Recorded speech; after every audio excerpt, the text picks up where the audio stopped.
testemunho e pedir a bênção de Deus sobre a nossa vida, porque são 26 anos de caminhada, né, pastor? 26 anos de muita batalha, e nós podemos olhar para trás e dizer: Ebenezer, até aqui nos ajudou o Senhor.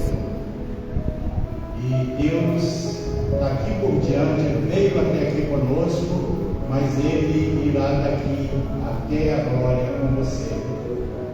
Tudo que nós precisamos fazer é perseverar. Amém? Senhor, em nome de Jesus, nós glorificamos o Teu nome, porque o Senhor é santo, santo, santo. O Senhor é sublime, o Senhor é maravilhoso, o Senhor é Criador dos céus e da terra, Senhor de todas as coisas.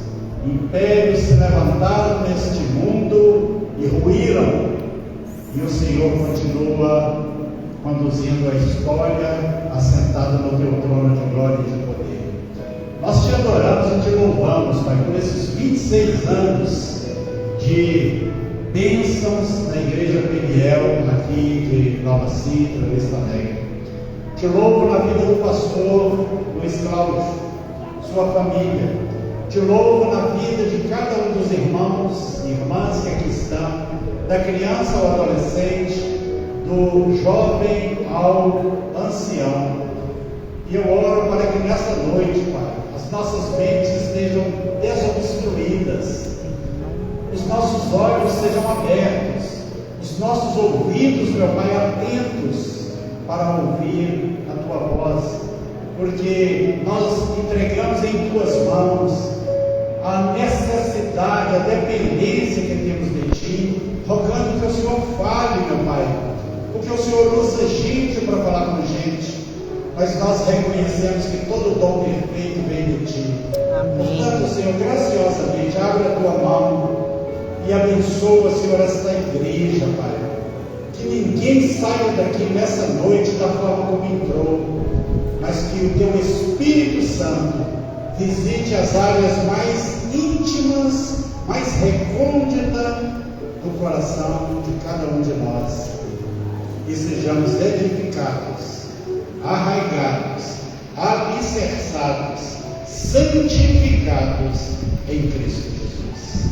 Amém. Amém, irmãos? Amém. Aleluia. Eu queria lembrar os irmãos aqui do versículo, que nós temos como a estrutura do tema, Josué 3:5. Eu queria que você abrisse a sua Bíblia aí nesse texto.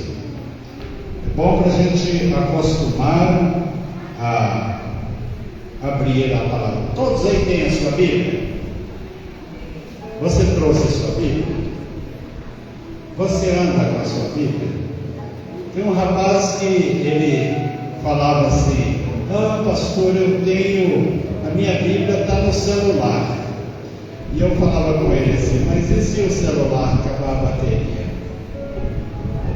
E outra, a Bíblia no papel, ela é a espada de Deus. No celular ela é um canivete, né? No papel ela é a espada, e no celular ela é um canivete. Amém? Mas se você tem ela no celular, aproveite enquanto você pode.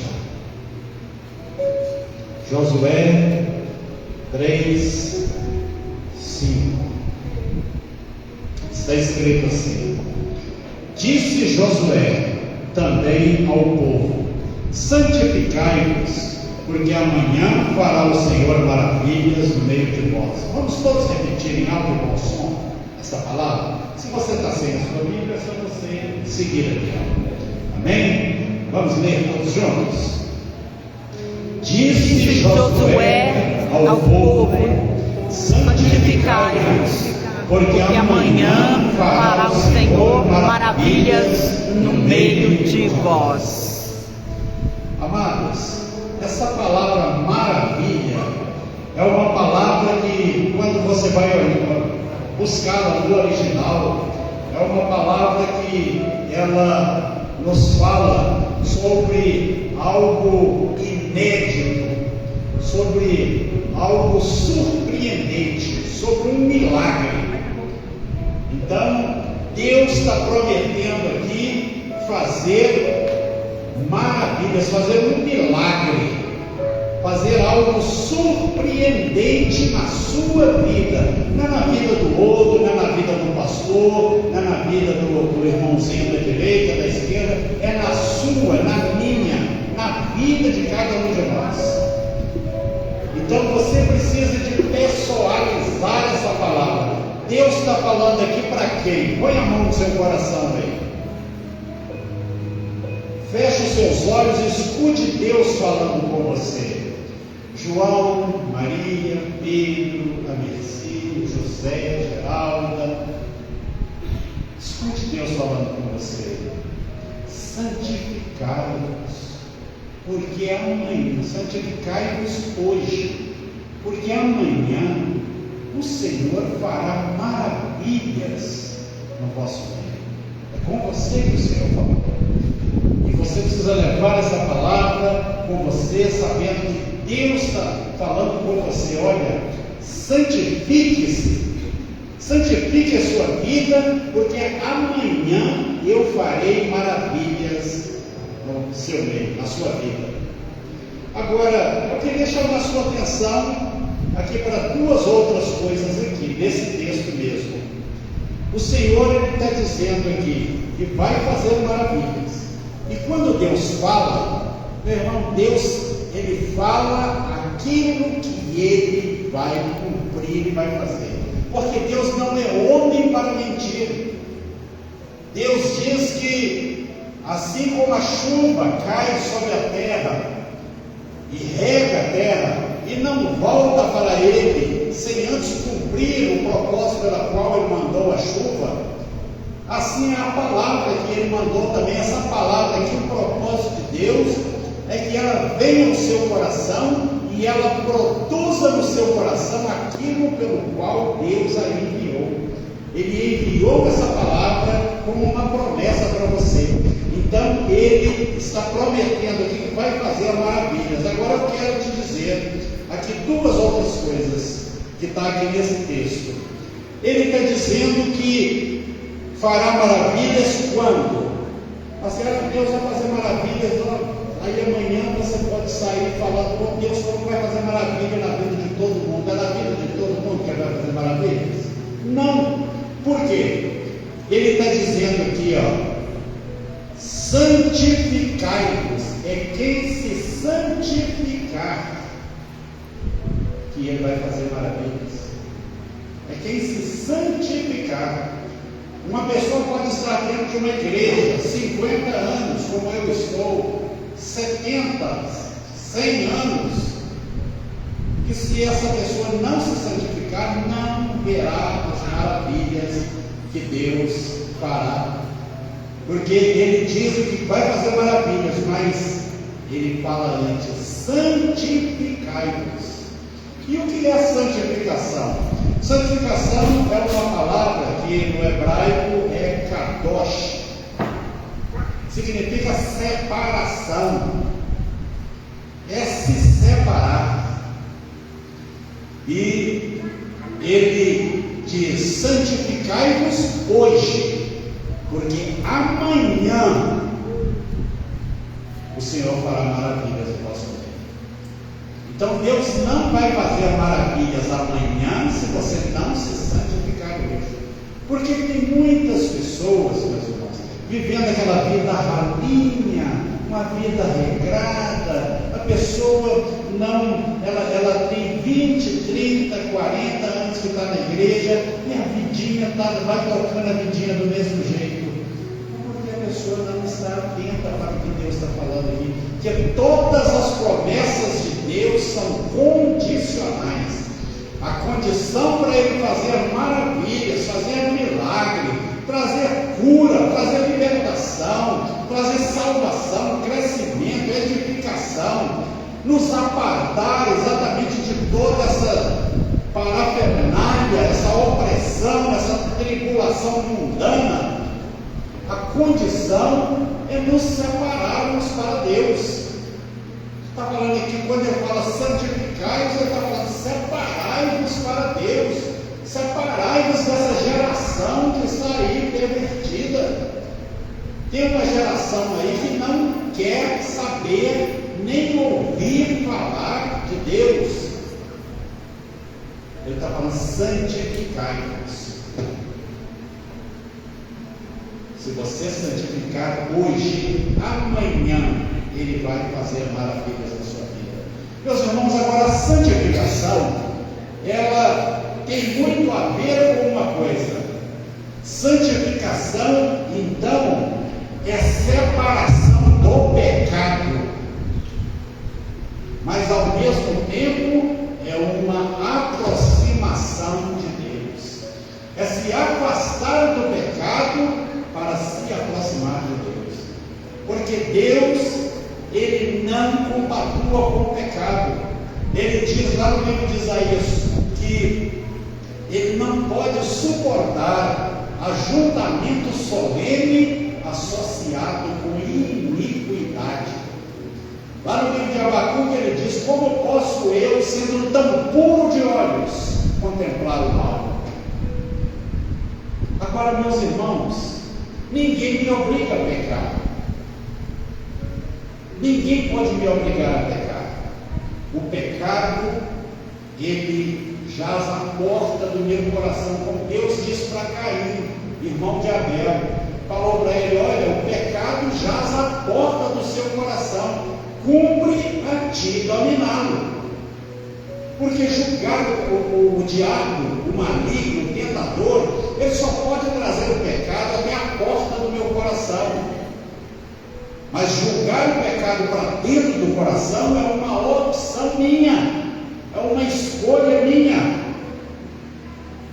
Então, quando ele diz santificai-vos, a santificação, ela tem essas duas características: afastamento do pecado e aproximação de Deus. Sabe quais são as pessoas que mais choram os seus pecados? Não é aquelas que pecam muito, não. Os que mais choram os seus pecados é aqueles que mais perto de Deus andam. Porque quanto mais próximo de Deus, mais a pessoa sente a pureza dele, a santidade dele. E esta pessoa é levada então a se quebrantar e a chorar. Por que eu pequei contra meu Deus? Por que eu pequei contra ele? Então, eu queria, posto isso como introdução, que você abrisse a sua Bíblia comigo lá em Colossenses. Colossenses capítulo 3. Meus irmãos, a santificação é algo tão tão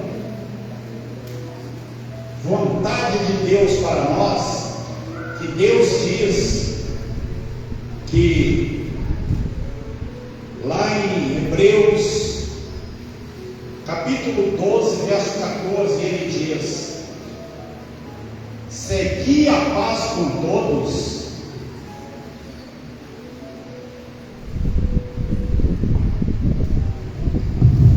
segui a paz com todos e a santificação, sem a qual ninguém verá a Deus. Mas mostrando para você pensar nessa palavra. Hebreus 12, 14. Segui a santificação com todos, todas as pessoas,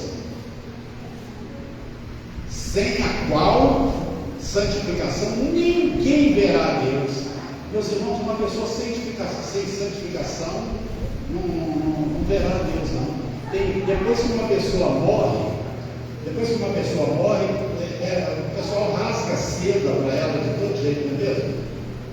Teve um sujeito que lá, aí no estado do Brasil, ele morreu e levaram para ele 78 coroas de flores. Talvez aquele sujeito nunca tenha respirado o perfume de uma flor antes.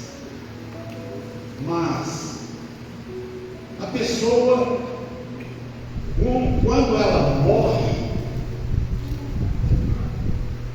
sempre tem aquela rasgação de ser ele era uma pessoa boa, ele era uma pessoa que realmente ele ajudava todo mundo, ele fazia isso. Meus irmãos, mas o pecado não entrará no céu.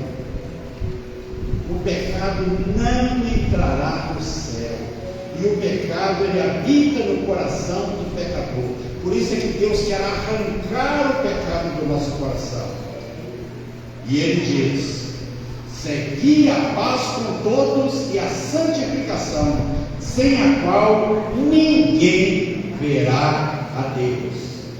Lá em 1 Tessalonicenses, capítulo 4, está escrito: e esta é a vontade de Deus para convosco, a vossa santificação. Deus quer que sejamos separados para Ele aqui nesse mundo, meus irmãos. Então aqui em Colossenses capítulo 3, no verso 8, está escrito assim: mas agora despojai-vos também de tudo. Despojar é desvestir-se. Imagina você trocando lá o seu guarda-roupa. Você agora vai tirar um punhado de roupa ali de dentro do seu guarda-roupa que você não usa mais. Você não deve usar mais. Então, você vai se despojar. Quando nós nos convertemos, na nossa conversão, a conversão ela também é chamada de regeneração, é um ato. Você aceitou Jesus e você nasceu de novo. Você é feito nova criatura, as coisas velhas passaram, tudo se fez novo. Porém, tem um detalhe, que a santificação, ela tem também duas características, uma posicional e outra processual. Quando você entrega a sua vida para Jesus, você tornou-se um santo de Deus, porque você entregou sua vida para Jesus espontaneamente. A Igreja Católica, ela ensina que uma pessoa só é santa depois que ela morre, né?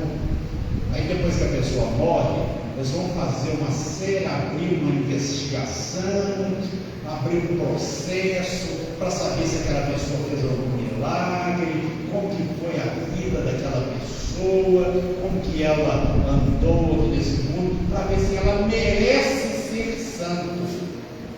Não é isso que a Bíblia ensina, não. A Bíblia ensina que quando você entrega a sua vida para Jesus, e olha, meus irmãos, todos pecaram e destituídos estão da glória de Deus.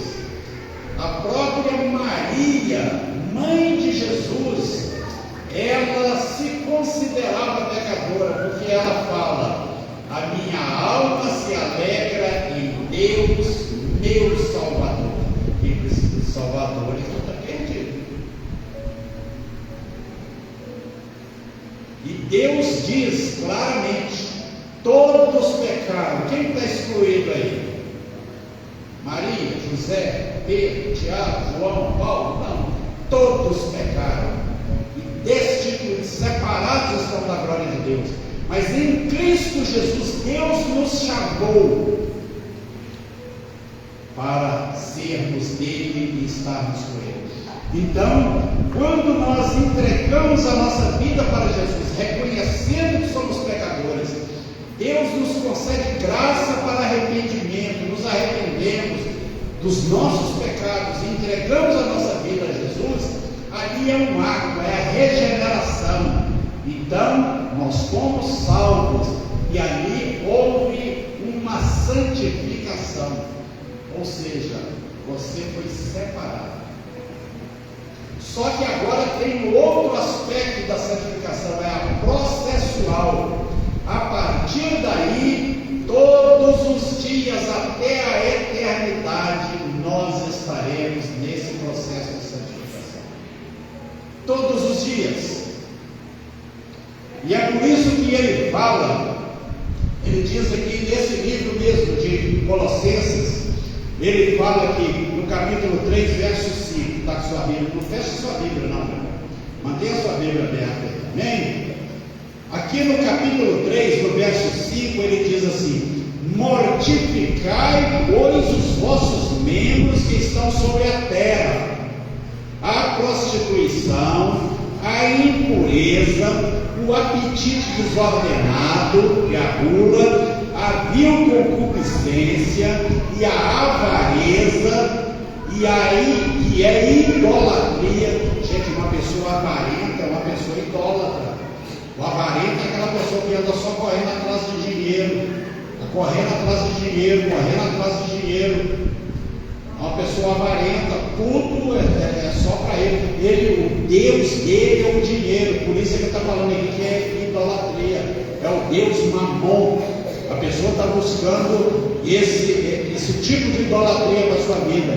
E ele fala aqui no verso 6: pelas quais coisas vem a ira de Deus sobre os filhos da desobediência. Meus irmãos, a ira de Deus virá sobre os filhos da desobediência. E nós não podemos desconsiderar a advertência que a palavra de Deus traz sobre nós.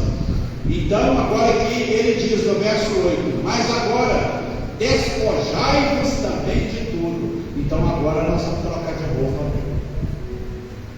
Aquela roupa espiritual que nós tínhamos antes de conhecer a Jesus. Essas roupas ainda estão no nosso guarda-roupa espiritual. E nós precisamos tirar. Tem gente que está guardando essas roupas aí, tem 10 anos, outros têm 15 anos, outros têm 20 anos, que está guardando essas roupas no seu guarda-roupa. Vamos ver que roupas são? Vamos ver aqui o que é. Mas agora despojai-vos também de tudo. Olha só aqui o que ele está lá dentro do guarda-roupa espiritual das pessoas. Da ira. Você é uma pessoa iracunda, meu irmão? Você se ira com facilidade? Você fica com raiva, assim, por nada? Tem gente que fala assim: não, fulano, ele é estupim curto. Outros falam assim: não, esse aí é estupim embutido. Mas tem outros, meu irmão, que é mina ambulante, posta no camarada, voa um pedaço de gente para todo lado. O cara explode e vira uma bomba. Pessoas iracundas. Na igreja, mas é iracundo. Iracundo é uma pessoa que se ira com facilidade. Você se ira com sua esposa lá, doutrinada? Você se ira com seu esposo também, doutrinado? Com seu pai, com sua mãe, com seus filhos, com seu vizinho, seu patrão? Então isso é uma roupa que ele está falando aqui. Olha, agora você tem que trocar seu guarda-roupa espiritual. Então você precisa tirar a ira. Outra coisa que você precisa tirar, a cólera, né? Se a ira é esse sentimento que está sempre pronto para poder partir para o confronto e para a agressão, a cólera é essa disposição que a pessoa tem para não se deixar ser amansado. Isso é colérica, é bravo. Toda hora que você olha para a pessoa, parece que ela está soltando umas fagulhas. Essa roupa também está falando, você precisa tirar essa roupa. Outra roupa que você precisa tirar do seu guarda-roupa espiritual: a malícia. O que é uma pessoa maliciosa? Uma pessoa que vem com você com uma conversa mole, macia, tranquila, mas tem algo embutido ali por trás. Gente maliciosa. Mas ele não está falando assim: fulano, meu vizinho lá, pastor, é malicioso.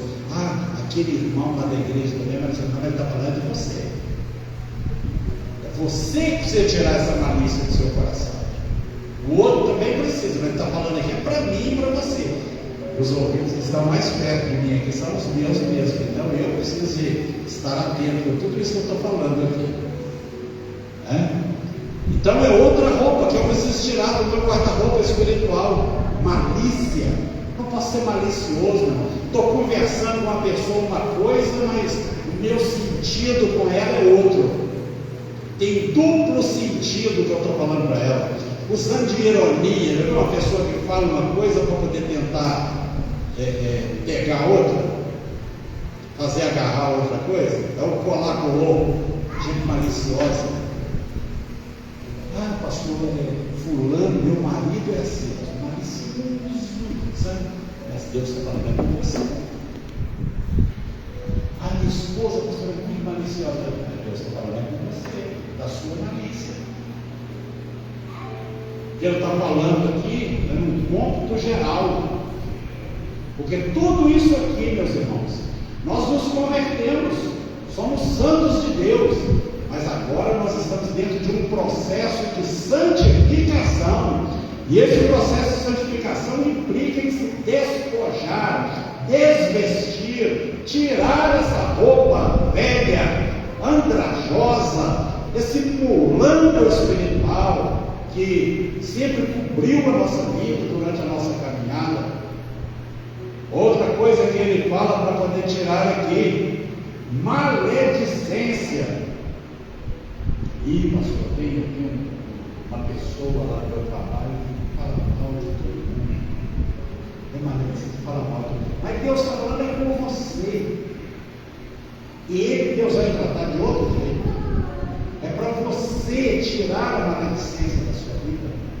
É para você tirar essa roupagem da sua vida, porque você está num processo de santificação.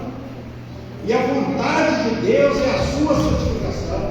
E quando você está buscando santificação, você está agradando a Deus, porque Deus tem como vontade boa, agradável e perfeita a vossa santificação. Deus quer que você seja santo e irrepreensível em meio a uma geração corrupta que está por aí à nossa volta. Então nós precisamos tirar a maledicência. Meus irmãos, lá no capítulo 6 do livro de Jó, tem uma palavra lá que diz assim, que tem 6 coisas que Deus abomina, a 7ª ele odeia. E essa 7ª coisa é aquele que está disseminando o mal entre os irmãos. Você sabe qual é o animal mais perigoso que existe no mundo? O animal mais violento que existe no mundo, sabe qual que é? Que mata, que destrói. É aquele animalzinho que fica atrás, ele mora atrás dos dentes. Mora atrás dos dentes. Esse animal é perigoso. E é preciso tomar muito cuidado com ele, porque ele é que é usado na maledicência para destruir vidas. Ele fala da maledicência, que é outra roupa que nós precisamos tirar do nosso guarda-roupa espiritual. Mas aqui tem outra roupa, das palavras torpes da vossa boca. Você costuma contar piada suja para alguém? Ou emprestar seu ouvido para alguém falar uma piada suja para você? Palavras torpes, palavrão. Você fala palavrão perto dos seus filhos? Ou longe deles também? Porque quem fala longe fala perto também. Você fala palavras inconvenientes dentro do seu lar, que é um lugar santo. Você fala palavras ali que são palavras que o próprio Deus tem que sair de perto. Longe de vós também as palavras torpes da vossa boca. Que saia da vossa boca somente aquilo que é útil para edificar. Meus irmãos, a coisa é tão séria que Jesus falou que uma pessoa de chamar o seu irmão de tolo, de bobo, ele está correndo o risco de ir para o fogo do inferno. Jesus falou, não, eu não. Fica bravo comigo, não. Jesus está escrito aqui, ó.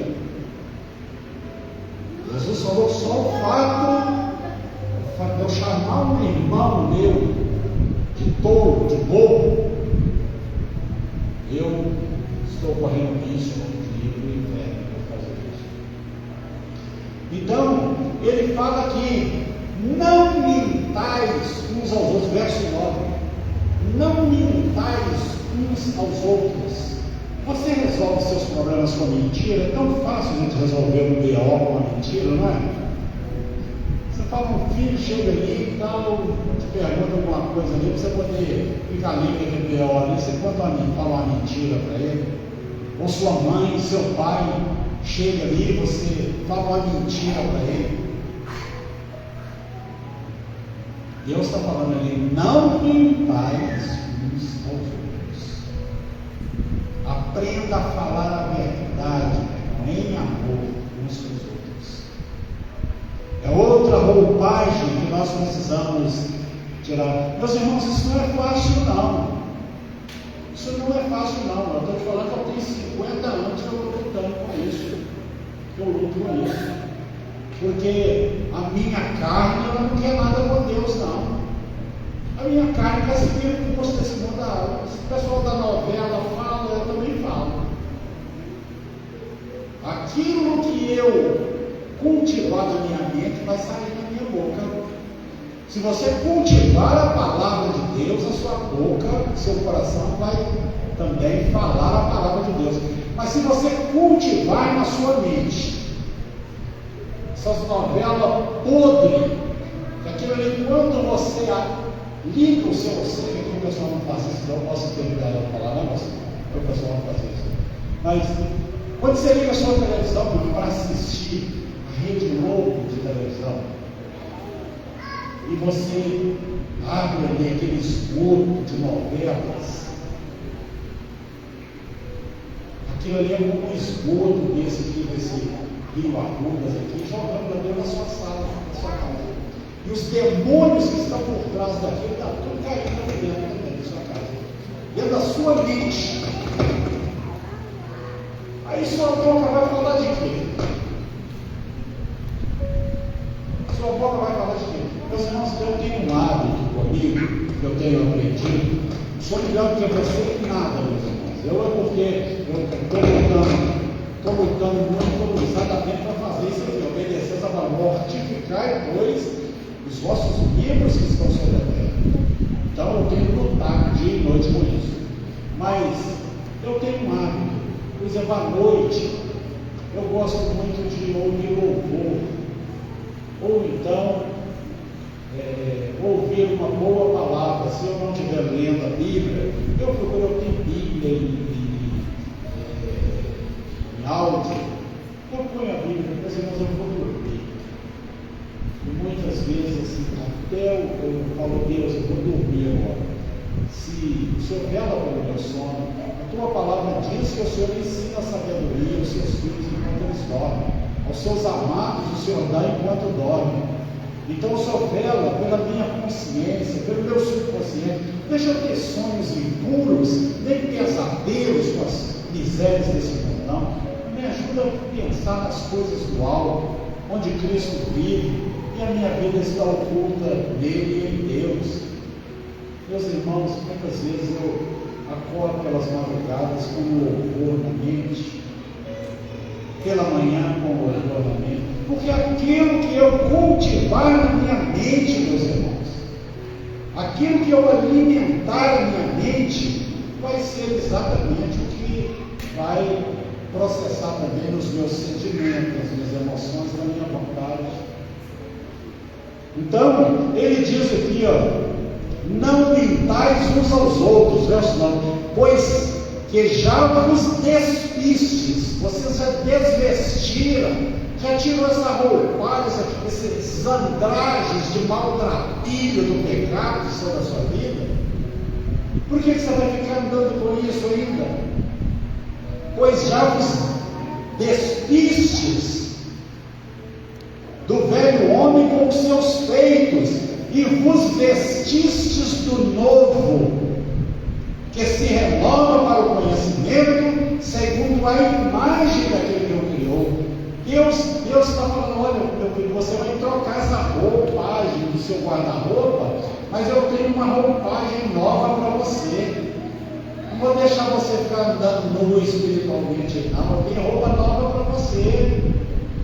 Eu tenho coisa nova para você. Olha aí para você ver no verso 12 desse mesmo capítulo 3 do livro de Colossenses. Ele fala: revestidos. Lá atrás ele falou, né? Despojai, tira a roupa. Agora tirou a roupa, você não vai ficar nu, não. Vamos agora revestir, vamos vestir uma outra roupagem. Deus está falando para mim e para você. Isso é santificação, meus amigos. Isso é um processo de santificação. Ele falou no verso 8: revestivos, pois, como eleitos de Deus, santos e amados, de entranhas de misericórdia. Meus irmãos, Deus te conheceu antes da fundação do mundo, lá atrás. Deus conheceu a cor do seu cabelo, a cor dos seus olhos. Deus conheceu a cor da sua pele. Ele conheceu você todo. E Ele traçou um plano, meus irmãos. Salmo 139 diz que eu e você éramos substância ainda informe. A gente dava informação lá no útero da nossa mãe. E ali Deus, Ele já nos deu o Espírito. Ele já traçou um plano para a nossa vida. Todos os nossos dias foram escritos no livro. Vocês viram aí o que é que esse ministro do STF fez? Pediu para poder sair do STF, mas tinha um voto que ele queria dar antes de sair. Qual era o voto? Aprovar o aborto até a 12ª semana. Você já viu? Eu tenho um netinho, eu está com 13 semanas. Na ótica desse indivíduo, pode matar, ele está dando útero. Deus disse que quando nós estávamos lá no útero da nossa mãe, éramos substância ainda informe, nem tínhamos a forma total lá dentro do nosso útero, do útero da nossa mãe, não estávamos ainda totalmente formados, e Deus nos conheceu, nos deu o Espírito, colocou o nosso Espírito ali na fecundação, e ali Ele estabeleceu todos os nossos dias, e escreveu as obras da nossa vida num livro que está lá comigo, que eu já falei para vocês aqui, que no dia do juízo vão se abrir 3 livros. A hora que eu e você fecharmos os olhos aqui nessa terra e dermos o último suspiro aqui, nós vamos abrir os nossos olhos na face de Deus, diante de Deus, e 3 livros serão abertos lá. O primeiro livro é a Bíblia, será aberto, e Deus vai me perguntar: meu filho, eu te dei esse livro para você poder estudar ele, para ele ser a bússola da sua vida, para te nortear lá naquele mundo, para você andar com sabedoria lá naquele mundo. Você não vai poder falar com Deus assim: eu não sabia ler. Eu estou dando aula na escola dominical, lá na igreja, todo domingo, e estou dando aula sobre o livro de Atos dos Apóstolos, estudo sobre o livro de Atos dos Apóstolos. Uma irmã chegou lá para mim, eu tenho batido muito essa tecla com eles lá, falou assim: pastor, eu não sabia ler, mas eu estou aprendendo a ler, lendo a Bíblia. Eu falei para ela: você pode ficar animado, porque minha mãe não sabia ler, minha mãe aprendeu a ler lendo a Bíblia. Ela abria a Bíblia, ia soletrando ali, soletrando. Antes dela morrer, ela já estava lendo a Bíblia, está lá na glória com você. Então, o primeiro livro que vai ser aberto na eternidade vai ser a Bíblia. O segundo livro será o livro das nossas obras, as obras que Deus estabeleceu quando eu estava no útero da minha mãe, do Salmo 139, que Ele escreveu todos os nossos dias. Ele escreveu no livro. Deus tem obras que Ele preparou de antemão para você fazer para Ele. Nunca se esqueça disso. Deus preparou obras para você andar nelas, mas Ele não vai te obrigar a andar nelas, não. Mas Ele vai te arguir Ele vai te questionar no dia que você chegar diante dele lá. Falar que olha, as obras que eu queria, você foi um engenheiro, mas eu não tinha propósito que você fosse um engenheiro, não. Meu propósito era que você fosse um pregador do Evangelho. Ah, você é uma enfermeira? Muito bem. Meu propósito era que você fosse uma enfermeira, mas que usando a sua profissão você pregasse para todos aqueles enfermos. Deus tem obras de antemão preparadas para nós. E Deus vai nos arguir, Ele vai nos questionar sobre isso. Então, o segundo livro que vai ser aberto é o livro das nossas obras. E você vai falar, não, pastor, eu não fiz por causa da minha mulher. Não, tinha obra com ela, eu vou tratar. O negócio é com você. Não, meu marido. Não, seu marido não, o negócio é com você. Os meus filhos não me davam tempo. Não tem nada com seus filhos, o negócio é com você. Quanto tempo você gasta com Deus durante o dia? Para estar a sós com Ele durante o dia? Ou Deus é um ilustre desconhecido na sua vida? Esse pastor aqui é um testemunho. Eu sei que dia após dia, noite após noite, ele leva pela alma de cada um de vocês diante de Deus em oração, se esperando para poder instruir vocês na palavra. Vocês não poderão falar diante de Deus, não, lá na igreja só tinha festa, o pessoal só ficava dançando, plantando bananeira, rolando no chão, calha. Aqui vocês não têm que estar, aqui vocês têm palavra, ensino da palavra. Os dias de reunião de oração, eu não vou não, porque hoje tem um jogo, eu vou assistir um jogo. Não, eu não vou não, porque hoje é o final da novela. Aquela perua doida vai morrer hoje, então eu tenho que ver a morte dela. Deus vai querer saber disso não, meus irmãos. Deus vai. E o terceiro livro será aberto no dia que nós comparecermos diante de Deus. O terceiro livro será o livro da vida. Aí Deus vai falar assim: procura o nome do Roberto para ver, tem o nome dele aí? Não, senhor, o nome dele está não. Então,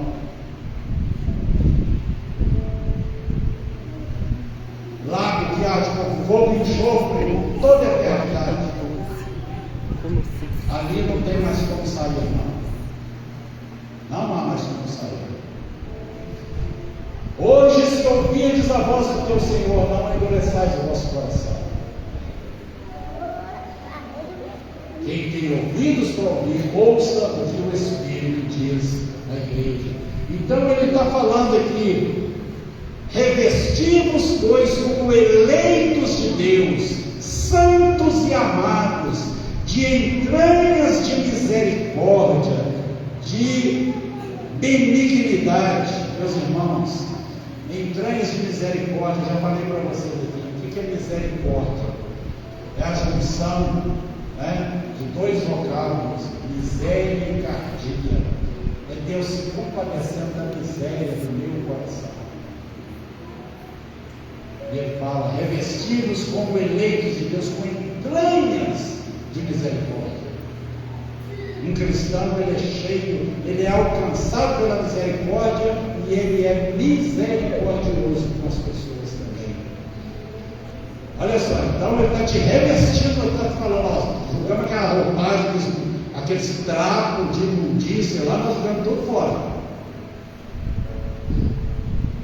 Porque muita gente vai querer se justificar diante de Deus, meus irmãos. Tem muita gente que vai querer se justificar diante de Deus, mas Deus já diz na sua palavra que a nossa justiça própria é como trapo de imundícia, e as nossas culpas como um vento nos arrebata. Você sabe o que é trapo de imundícia? Sabe o que é trapo de imundícia? Ou você gostaria de saber o que é trapo de imundícia lá naquela época? Porque naquela época não tinha mods, né? Naquela época não tinha absorvente. Deus compara a nossa justiça própria com aquilo lá. Trapo de imundícia. É quando a pessoa tenta se justificar diante de Deus, Deus compara essa tentativa nossa com aquilo lá. Então, ele está falando aqui que nós devemos nos revestir de entranhas de misericórdia, de benignidade. É outra roupa que nós precisamos revestir. O que é benignidade? É a qualidade de ser benigno, uma pessoa que está sempre disposta a fazer o bem, indiferente de quem seja. A pessoa que está sempre, só que o bem de acordo com a palavra de Deus, fazer o bem de acordo com a palavra de Deus. Porque tem gente que fala, o traficante está sem dinheiro, eu vou fazer um bem para ele, eu vou arrematar todas aquelas pedras, aqueles picos de cocaína, eu vou arrematar para poder, ajudar ele. Não é isso não. É fazer o bem, ser benigno de acordo com a palavra de Deus. É outra roupa que nós precisamos revestir. Humildade. Você é uma pessoa humilde? Tem pessoas que falam assim: meu maior orgulho, pastor, é ser humilde. Eu sou humilde demais, sou muito humilde. Humildade, meus irmãos, tem nada a ver com pessoas que, eu estou mal, eu não estou muito bem. Então, isso é autocomiseração, irmão. Humildade é você chegar diante de qualquer pessoa, considerando aquela pessoa superior a você mesmo. Indiferente de você ser uma pessoa que ocupa uma posição privilegiada na vida. Humildade é você saber quem você é. Jesus era humilde e ele não usava de autocomiseração, não. Ele falou: irmão, 6 horas, porque eu acho que família, essas são as minhas últimas palavras, eu estou. Isso não é humildade. Ali moram as famílias humildes, porque moram no casebre, sabe? Isso aí também não é humildade. Tem gente que às vezes mora num lugar assim, é mais arrogante do que quem mora num lugar. Ser humilde é você considerar os outros superior a você mesmo. É você reconhecer quem você é, que você não é melhor do que ninguém.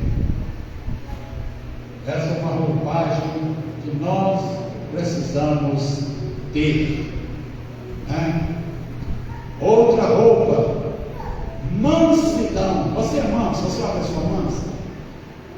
Tem gente que fala assim: fulano é manso, manso porque gosta de aproveitar, aproveitador, explorador. Não é isso não. A qualidade de mansa, uma pessoa mansa, não é uma pessoa que aceita tudo, aceita qualquer coisa. Manso, meus irmãos, traz a ideia de um cavalo selvagem que foi domado. Ele tem consciência da força e do poder dele, mas ele foi domesticado. Assim como você pode ser uma pessoa que você tenha toda uma impetuosidade na sua vida, mas você aprendeu a ter domínio próprio. E eu costumo compartilhar com as pessoas o seguinte: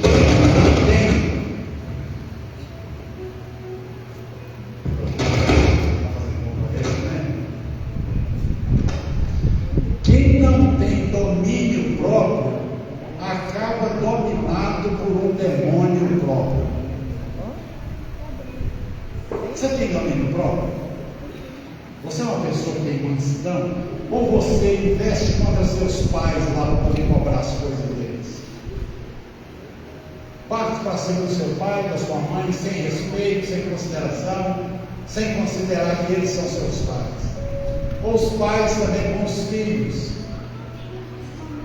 Ou um irmão com um irmão, ou uma ovelha com o seu pastor. Você é uma pessoa mansa? Ou você é dessas pessoas rompidoras?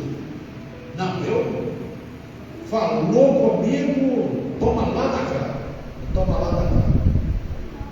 Meus irmãos, nós precisamos aprender a ter domínio próprio. É um dom do fruto do Espírito Santo, domínio próprio. Você consegue se dominar porque você é cheio do Espírito Santo, e o Espírito Santo te domina. Ele te controla você. Ele te guarda você, de você não viver nas suas impetuosidades na carne.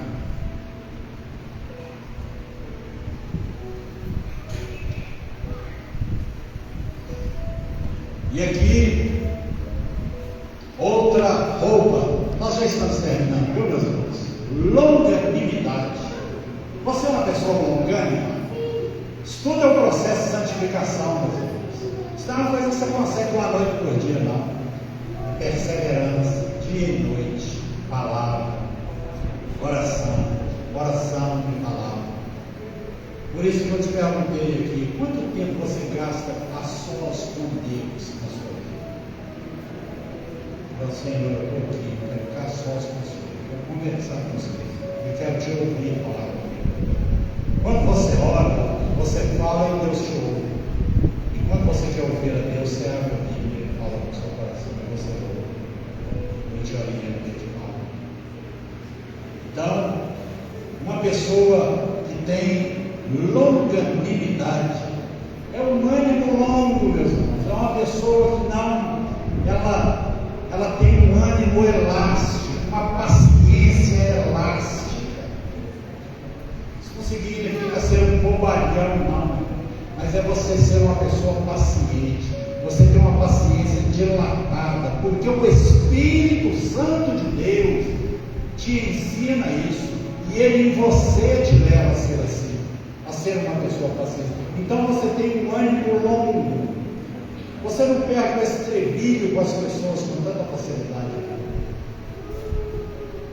Tem pessoas que rapidamente elas já estão tornando o calmo, mas não é isso que uma pessoa que está buscando santificação tem na sua vida, não. E ele diz aqui no verso 13: suportando-vos uns aos outros. É outra roupagem nessa caminhada da santificação, nessa roupagem da santificação. Suportando-vos uns aos outros. Não é, meus irmãos, também fazer, aquele irmão senta perto de mim e eu suporto ele, mas é difícil. Muito difícil suportar ele. O meu marido, ele é difícil, eu não estou suportando ele. A minha esposa, você vê, pastor, estou suportando ela. Os meus filhos são insuportáveis, não é isso não. Esse suporte, eles suportando-nos uns aos outros. O que essas colunas estão fazendo aqui? Elas estão suportando o edifício. Suportar um ao outro é você ver seu irmão que é mais fraco na fé que você dá suporte a ele. Você pegar as cargas dele e ajudar ele a carregar as suas cargas.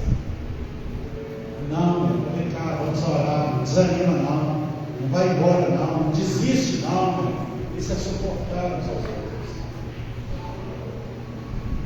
É você ter essa disposição de estender a sua força, o seu ombro, para ajudar o outro a ficar erguido, a ficar de pé. E ele diz aqui, né? Se algum tiver queixa contra outro, assim como Cristo nos perdoou, assim fazei vós também. Você é uma pessoa perdoadora? Você perdoa? Tem gente que fala assim, eu perdoo, mas eu não esqueço. Mas a palavra de Deus diz que Deus, ele nos perdoou e ele não se lembra mais dos nossos pecados. Mas Deus, né?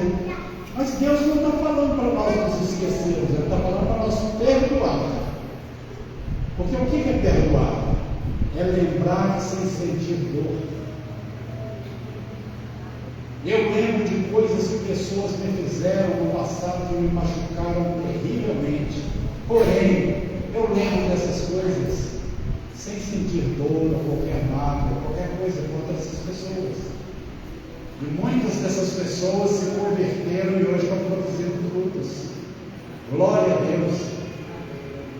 Então Deus não quer que você tenha amnésia, não. Eu vou esquecer. A minha luta agora é para esquecer. Eu perdoei, mas eu não consigo esquecer. Deus está pedindo esquecer, não. Deus está dizendo, perdoa, e você pode lembrar todo dia, mas sem sentir dor, sem querer punir, quer dizer, ficar falando do problema reiteradas vezes, porque senão você não perdoa, senão você não trouxe perdão para a pessoa. Amém? O meu amigo vai pregar junto comigo aqui. Então, meus queridos, perdão é cura para quem perdoa. Quem não perdoa está com a sua alma granguinada. Quem não perdoa. E perdão, você precisa liberar perdão e você precisa pedir perdão também para quem você ofende. Porque eu ofendo pessoas me ofendem. E é por isso que só no cristianismo, só na presença de Deus é que existe essa cura que vem pelo perdão. Eu li um livro há pouco tempo, o nome dele é isso, A Cura pelo Perdão. E encerrando aqui, meus irmãos, ele diz, e sobre tudo isto, verso 14, revestivos de amor, que é o vínculo da perfeição. O que é um vínculo? Isso aqui, meu irmão, uma costura como essa que está aqui, ó. Isso aqui é um vínculo que está ligando essa marca aqui com essa parte, esse ombro da minha roupa, do meu paletó. E ele está falando aqui, seja o amor, né? Seja o amor, revestivos de amor, que é o vínculo da perfeição. Nós precisamos aprender a amar as pessoas. Amor, meus irmãos, e perdão não é sentimento, não. Você não precisa sentir nada para você perdoar alguém. Você não precisa sentir nada para você amar alguém. Você decide perdoar e pronto. Você decide amar uma pessoa e pronto, vou amar aquela pessoa. Amor é uma atitude, como perdão também é uma atitude. E ele diz, e a paz de Deus, para a qual também fostes chamados em um corpo, domine em vossos corações e sede agradecidos. Queridos, nós estamos dentro de um processo de santificação. Essas crianças aqui estão dentro de um processo de santificação. Cada um de nós é a pessoa mais madura que está aqui dentro, a pessoa que tem a idade, a melhor idade aqui, né? Eu tenho meus 73 anos, né? Eu estou exatamente dentro desse processo também. Estou aprendendo, mas eu estou buscando santificação também. Porque a santificação é se apartar do pecado e se aproximar de Deus. Eu queria orar por você, para que você também, se você não tem consciência desse processo na sua vida, desse guarda-roupa que precisa ser mudado e pegar os andrajos, os trapos da vida passada, jogar fora e buscar essa roupagem nova que o Espírito Santo tem para você. Eu queria orar para você. Se você quer receber essa oração, você tem que fazer, coloque-se de pé no seu lugar, que eu quero orar para você. Amém? E que você possa, meu irmão, nesses 26 anos dessa igreja aqui, você aproveitar essa oportunidade que Deus te dá, meus irmãos, de ter uma igreja que zela pela sua vida nesse sentido, de te ensinar as verdades eternas, os propósitos de Deus, te ensinar a vontade de Deus, que é a nossa santificação. Curva a sua fronte diante de Deus e põe o seu coração e a sua mente diante de Deus nesse momento. Pai querido, eu te louvo e te glorifico, Pai, pela vida de cada um dos teus filhos que aqui estão, cada um de nós, Senhor, que um dia fomos alcançados pelo teu amor, pela tua graça, pela tua misericórdia. Nós fomos feitos santos em Cristo Jesus. Mas agora, Senhor, estamos caminhando dentro desse processo que só vai terminar na eternidade, que é o nosso processo de santificação. Que a cada dia, Pai, cada uma dessas vidas que aqui estão, da criança ao adolescente, do jovem ao ancião, ó Deus, cada um, meu Pai, seja, Senhor, ó Deus, transformado de glória em glória. Cada um, Senhor, seja, meu Pai, santificado pela Tua palavra, santificado pela oração, meu Pai. Que cada um, Senhor, receba a graça que vem de Ti, para ter uma vida, Senhor, ó Deus, que esteja inteiramente unida com o Senhor nesse caminhar, até aquele momento em que ouviremos as trombetas soando e o Senhor há de nos elevar para estar com o Senhor para sempre. Guarda cada vida que está aqui dentro deste auditório, meu Pai, dentro desse templo, dentro desse santuário. Guarda, Senhor, as crianças dessa igreja, os jovens, os homens, as mulheres, os anciãos dessa igreja. Guarda o pastor dessa igreja, sua família, meu Pai. E que, ó Deus, todos nós sejamos santificados no Senhor Jesus Cristo, pelo poder do Teu Espírito Santo. Em nome do Senhor